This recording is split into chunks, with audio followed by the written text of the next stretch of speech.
નસવાડી તાલુકાના ડુંગર વિસ્તારના 10 ગામમાં હાઇડ્રો પ્રોજેક્ટ સર્વેનો વિરોધ કરી રહેલા આદિવાસીઓને સમજાવવા છોટાઉદેપુર સાંસદ જસુભાઈ રાઠવા સંખેડા, ધારાસભ્ય અભયસિંહ તડવી સાથે જિલ્લા કલેક્ટર એસપી પહોંચ્યા હતા।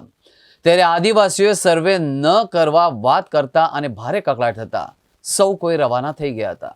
હવે આગળ સર્વેનું શું થશે તેની ચિંતા સતત આદિવાસીઓને સતાવી હતી, કારણ કે ભાજપ નેતાના આદિવાસીઓને એકવાર સર્ચ કરવા દો તેવી સમજ આપતા હતા, જે આદિવાસીઓને મંજૂર નથી। એવામાં હાઇડ્રો પાવર પ્રોજેક્ટ સર્વેના વિરોધમાં કોંગ્રેસ આદિવાસી નેતાઓ આદિવાસીઓના સમર્થનમાં આવ્યા છે, જેમાં કોંગ્રેસના વાસંદાના ધારાસભ્ય અનંત પટેલ સાથે પૂર્વ ધારાસભ્ય સુખરામ રાઠવાથી લઈને અન્ય કોંગ્રેસ નેતાઓ નસવાડીના ડુંગર વિસ્તારમાં જ્યાં જિલ્લા કલેક્ટર આદિવાસીઓને સમજાવવા બેઠક કરી હતી, ત્યાં જ કોંગ્રેસ આદિવાસી નેતાઓએ બેઠક પણ કરી હતી, જ્યાં ડુંગર વિસ્તારના સૌ આદિવાસીઓ ઉમટી પડ્યા હતા। ધારાસભ્ય અનંત પટેલે પોતાની વાતમાં સ્પષ્ટ કર્યું કે સરકારને આદિવાસીઓની જમીન જોઈએ છે, અવનવા પ્રોજેક્ટ લાવી આદિવાસીઓને જમીન વગરને કરી નાખ્યા છે। ભાજપના નેતાઓ તમારા વોટથી ચૂંટાઈ ગયા છે, હવે તમારી જમીન આપવા તમને સમજાવી પણ રહ્યા છે। કોંગ્રેસના નેતાઓએ આદિવાસી સમાજ સાથે તેઓ છે અને હવે આ માટે અમે પણ લડીશું તેમ કહ્યું હતું।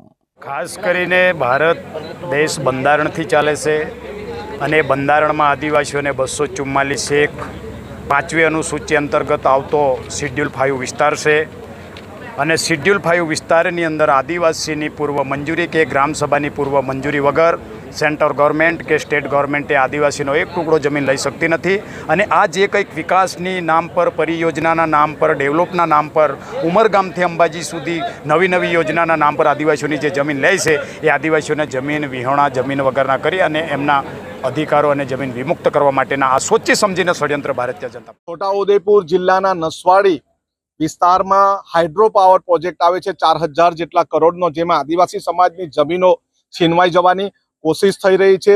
ત્યારે અમે એમની સાથે છે, પરંતુ કોઈ પણ ભોગે અમે જમીન આપવાના નથી। સમગ્ર આદિવાસી પટ્ટામાં કોઈક જગ્યાએ અભયારણ્ય, કોઈ જગ્યાએ સૌર પ્રોજેક્ટ, કોઈ જગ્યાએ ભારતમાલા રોડ, કોઈ જગ્યાએ હાઇડ્રો પ્રોજેક્ટ, કોઈ જગ્યાએ ગુડ્સ ટ્રેનના નામે સરકાર જમીન લઈ લેવાની કોશિશ કરે છે। અમે કોઈ પણ ભોગે, કોઈ પણ સંજોગે જીવ આપી દઈશું, પરંતુ જમીન આપવા નથી। નસવાડીના તમામ આદિવાસી સમાજના ખેડૂતો અને જમીનધારકોને અમે વિશ્વાસ આપીએ છીએ, અમે તમારી સાથે। અમારો આદિવાસી સમાજ ખાસ કરીને છોટાઉદેપુર જિલ્લાનો અને ગુજરાતની પૂર્વ પટ્ટીનો આદિવાસી સમાજ ખેતીવાડી ઉપર નિર્ભર છે। જમીનમાં મહેનત કરીને અનાજ પકવીને પોતાનું ગુજરાન ચલાવે છે અને એવા સમાજ અમારો આ નસવાડી વિસ્તારનો જે ભીલ વિસ્તાર છે ને ત્યાં હાઇડ્રો પ્રોજેક્ટ આવી રહ્યો છે એવી જાણ થતાં ત્યાંના આદિવાસીઓ સરકારની સામે રડાઈ ચડાય છે। 3 દિવસથી હું બહાર હતો અરવલ્લી જિલ્લામાં, સમાચાર મેં જોયા, સમય મળ્યો નથી। આવતીકાલે અમે આનંદભાઈ પણ કદાચ આવશે। ત્યાંના યુવાનો, ત્યાંના વડીલો, ત્યાંના સામાજિક કાર્યકરો બિનપક્ષી રીતે અમે એમની સાથે જોડાઈને એમનું જે દુઃખ છે એ દુઃખને દૂર કરવા માટે અમે સહભાગી થવાના। આ રાજ્યમાં અને દેશમાં જ્યાં જ્યાં પ્રોજેક્ટ મોટા થઈ રહ્યા છે ત્યાં આદિવાસીઓની જમીન હડપ કરવાનું કામ આ ભારતીય જનતા પક્ષની સરકાર કરી રહી છે। હાઇડ્રો પ્રોજેક્ટ ત્યાં થાય, વીજળી કોને મળવાની? આદિવાસીઓને મળવાની છે। આદિવાસી ગામડામાં હજુ પૂરતી વીજળી પહોંચી નથી।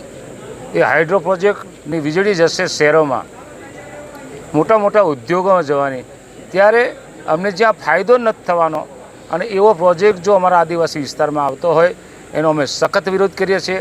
ત્યાંના જે આદિવાસીઓ જે લડત ઉપાડી છે એ લડતમાં અમારો સહયોગ રહેશે।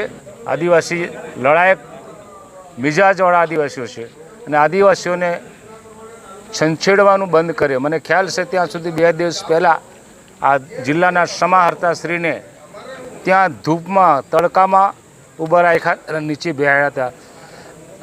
એ અમારા આદિવાસીઓની તાકાત છે। એની સાચી વાત સરકારને સાંભળવી પડે અને સરકાર સાંભળે ને આદિવાસીઓ સાથે પરામર્શ કરે તો જ આગળ વધાય।